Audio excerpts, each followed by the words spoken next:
parler de Joseph. Donc l'histoire de Joseph, elle est quand même assez connue.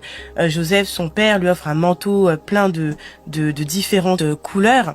Et puis donc les frères voient ce manteau, puis disent ah voilà le faiseur de rêves et tout. Bon là maintenant on va le finir quoi, on va le terminer. Puis c'est un des frères qui dit non attendez on va pas le tuer. Bon on va le vendre. Bon voilà on va le vendre ces gens vachement mieux. Donc on va le vendre. Et ce qui est intéressant c'est que donc Joseph ne meurt pas physiquement, mais ce que les frères essayent de faire, c'est de tuer sa destinée. Parce que Joseph, il aurait dû rester dans la maison, en fait. À la base, il aurait dû rester avec ses frères et son père, être sur l'exploitation familiale, et puis hériter des choses et tout ça. Et en fait, non, sinon on va l'écarter parce qu'il nous dérange. Ses rêves nous dérangent. Sa posture nous dérange.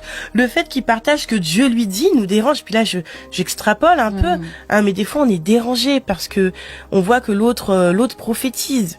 Ou que l'autre fait des miracles, ou que l'autre il a un don de guérison, ou que l'autre il chante super bien, ou que l'autre a un super don d'organisation. Et parce qu'il y a quelque chose en nous qui est pas réglé, qu'on a des trucs de rejet à l'intérieur qui sont pas réglés, ou des blessures d'abandon qui sont pas réglées, on ne supporte pas le succès de l'autre. On ne supporte pas la récompense que l'autre peut avoir et on ne supporte pas la faveur. Là, la faveur du Père sur Joseph, on peut dire comme la faveur de Dieu sur la vie de quelqu'un et on revient sur l'histoire de Caïn et Abel.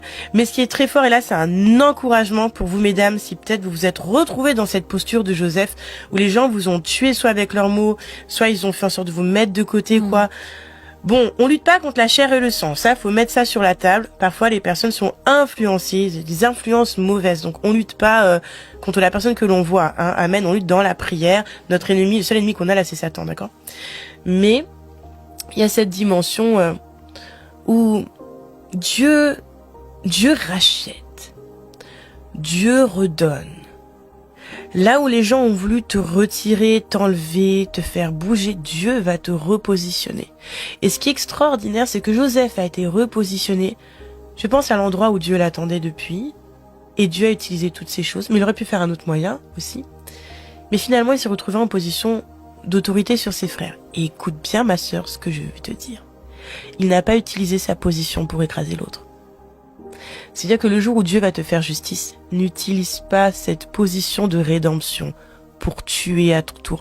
Le cycle de meurtre s'arrête avec toi.